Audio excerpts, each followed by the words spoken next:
Any book that will make me cry, that is the book for me. Hey guys, my name is Mackenzie and welcome back to my channel. I read 103 books in 2022 and here are my top favorite books of the year. So coming in at number 10, we have Dead Poets Society.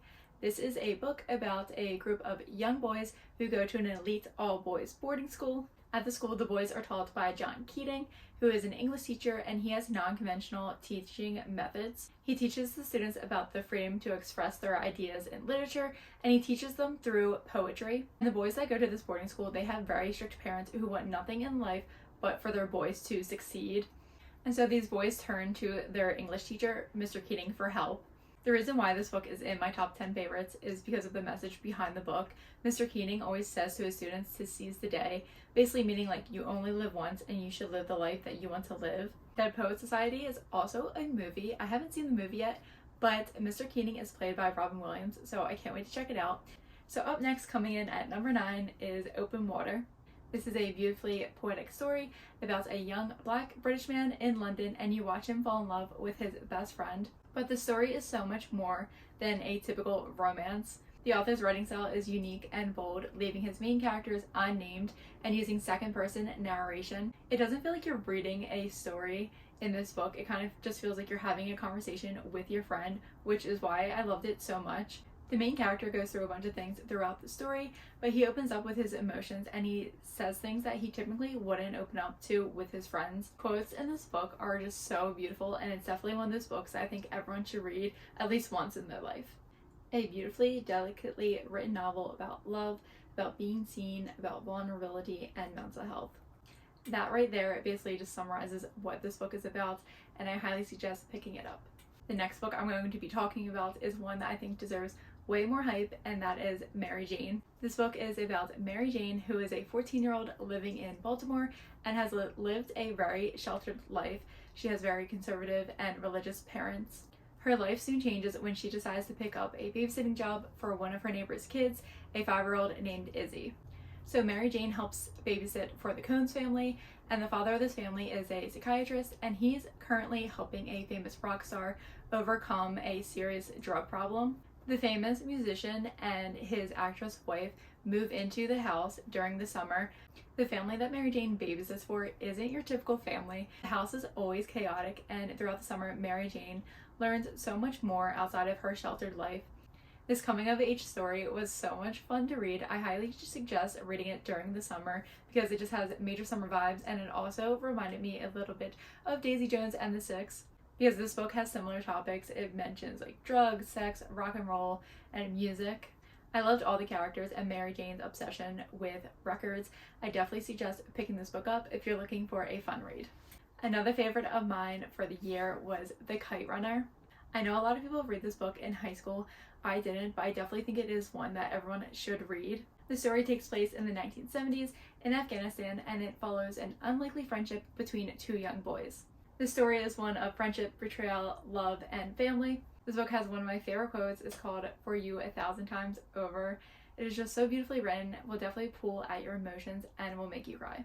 Going off of The Kite Runner, coming in at number 6 by the same author, is a book called 1,000 Splendid Suns. This is another story that takes place in Afghanistan throughout the last 30 years from the Soviet invasion to the takeover of the Taliban. This follows two different women living in Afghanistan, the harsh struggles that they go through, and the traumatic events that take place in their lives. This book is so eye-opening, it will make you angry and sad at times. What women went through and are still going through in Afghanistan today is just so heartbreaking. The fact that men have more control over a woman's body than a woman has over her own body is just unacceptable. The author of both of these books has an amazing storytelling gift. I absolutely love his writing, and I think that if you enjoyed The Kite Runner, then I highly suggest reading 1,000 Splendid Suns, because this is a story that is unforgettable and will stay with you for years. Coming in at number 5 on my list of top 10 favorite books of the year is a book that is super popular on Booktok right now, and I like to think that I had a little bit of help with making this book so popular because I have not shut up about it since I read it. It is a book that I think deserves the hype, and that is If He Had Been With Me. This book follows Autumn and the boy next door, Finn, who used to be her best friend. Autumn and Finn used to be so close, but then something has changed. They've drifted apart and both of them now date different people, but you can tell that Autumn still has feelings for Finn and both of their paths keep crossing. And now Autumn's left with thinking, like, what if, like, maybe her and Finn should have been together, but maybe she's realizing it a little bit too late. This book has one of my favorite tropes, and it's a sad trope. It's right person, but not enough time. The beginning of this book literally tells you what's going to happen, but at the end, you're still not prepared because it just shatters your heart and crushes your soul. Now, is the writing in this book that good? No. But I have not stopped thinking about this book since I read it. Autumn and Finn are on my mind 24/7. Like, I just love them so much. It is more on the young adult side, but I would still suggest picking it up if you want something sad to read. This book also reminds me of the song August by Taylor Swift, which is one of my favorite Taylor Swift songs, and that lyric where it's like, because he was never mine, just reminds me so much of this book. Also, if you read this book, there is some really exciting news. The author just announced that she's coming out with another book that is going to be from Finn's point of view. I believe it's coming out in October, and I have a feeling that that book is going to be just as sad as this one. Coming in at number 4 on the list is another book that I have not stopped thinking about since I read it, and that is called The Things We Leave Unfinished by Rebecca Yarros. This is a romance book with some elements of historical fiction because part of the book takes place in World War II. This is basically 2 books in one because you follow 2 different stories throughout the book. One story takes place in the past that follows Scarlett, a famous author, and her love story with Jameson, who is a pilot during World War II. The other story takes place during the present, and that follows Scarlett's granddaughter, Georgia, who moves from New York to Colorado after Scarlett dies. Georgia goes to Colorado because after her grandmother's death, she finds out that her grandmother was writing one last novel that she didn't get to finish. In Colorado, Georgia meets Noah, who is a best-selling author, and she finds out that he is the man in charge of finishing her grandmother's last novel. So throughout the story, you're basically following 2 different love stories and how they intertwine with each other. Both stories in the book are so heartbreaking, and I love that the book goes from the past to the present. And the plot twist in this book, one of my favorite plot twists I've ever read. I feel like normally romance books, they don't have many plot twists, and this book, you did not see the plot twist coming at all.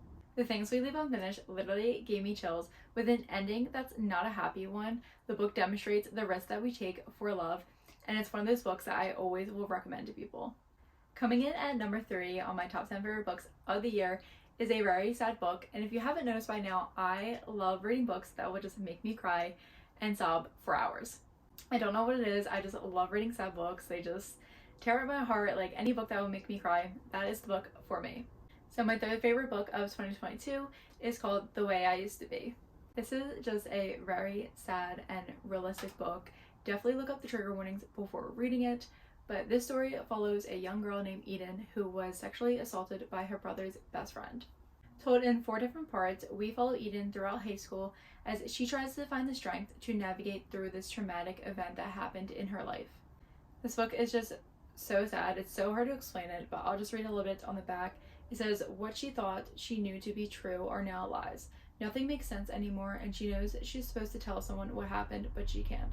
She buries it instead, and she buries the way she used to be. It's one of those books that just had me sobbing at 2 a.m. because of how realistic it was, and it's definitely one of those books that will stay with me for a long time. Trying to narrow down my top 2 favorites out of 103 books that I've read in 2022 was so difficult for me because I absolutely love these next 2 books so much. These books are like literally tied for the first place of my top 10 favorites of the year, but the first book that I'm going to be talking about is The Book Thief. This book takes place during the Holocaust in Germany, and it follows a young girl who is forced to live with a foster family. During her time with this foster family, they actually decide to hide a Jewish man in their basement, and they have to keep it a secret. To deal with the difficult times throughout the war, the young girl in this book actually goes around stealing books, which is why it's called The Book Thief. The young girl learns to read, and she kind of relies on the books that she steals to make up for everything that's going on during the war. So much happens and goes on in this book, and a really cool concept about this book is that it's actually narrated by Death. Throughout the book, though, Death kind of becomes your friend because you follow him around as he's witnessing all these deaths that are taking place during the war. And let me just say, by the end of this book, you will be sobbing. Like, I don't think there is a book out there that I've read that made me cry so much as this book did. It says, when death has a story to tell, you listen. And I highly recommend picking up The Book Thief. It was one of my favorite books of 2022 and definitely one of my favorite books I've ever read. And finally, my top favorite book of 2022, tying with The Book Thief, is Alone with You in the Ether. This book follows two young people who meet at an art institute in Chicago by chance. It is labeled as a romance book, but it has some elements of time traveling and is a book that will definitely make you think. Both of the main characters suffer from mental health issues. The male character in this book, Aldo, he suffers from OCD, which is known as obsessive compulsive disorder, and he has an obsession with bees and time traveling. And the female character, Regan, is a con artist, and she is also bipolar. Both these characters are messy, but they find each other through fate and end up falling in love. The book explores what it means to be unwell, how to face the fractures of yourself, and still try to love as if you're not broken. As someone who is very picky about romance books and doesn't love super cheesy romances, I absolutely ate this book up. Like, the writing in this book, the quotes in this book, oh my god, it is so beautifully written. One of my most tabbed books, and I feel like I'm lucky because I had the original copy of this book. They don't make this cover anymore. It's just so simple, and she's just gorgeous, and I love this book so much. And the reason why this book is my favorite of the year is because I think about it 24/7. I literally go to bed and I wake up thinking about this book. I'm like, I wonder what Regan and Aldo are doing today. Like, they're like actually real people, because they're not, but I'm just always thinking about them. I love this book so much, and I highly suggest reading Alone with You in the Ether. So those were my top 10 favorite books of 2022. Be sure to give this video a thumbs up, comment down below your favorite book of the year, and hit the subscribe button so you don't miss any of my videos. Be sure to follow me on all my social media, on my Booktok, and my Bookstagram, so you don't miss any of the books that I'm reading. I hope you all have a wonderful year and read lots of books in 2023. Be sure to be kind to each other. Thank you guys so much for watching, and I'll see you in my next video. Bye!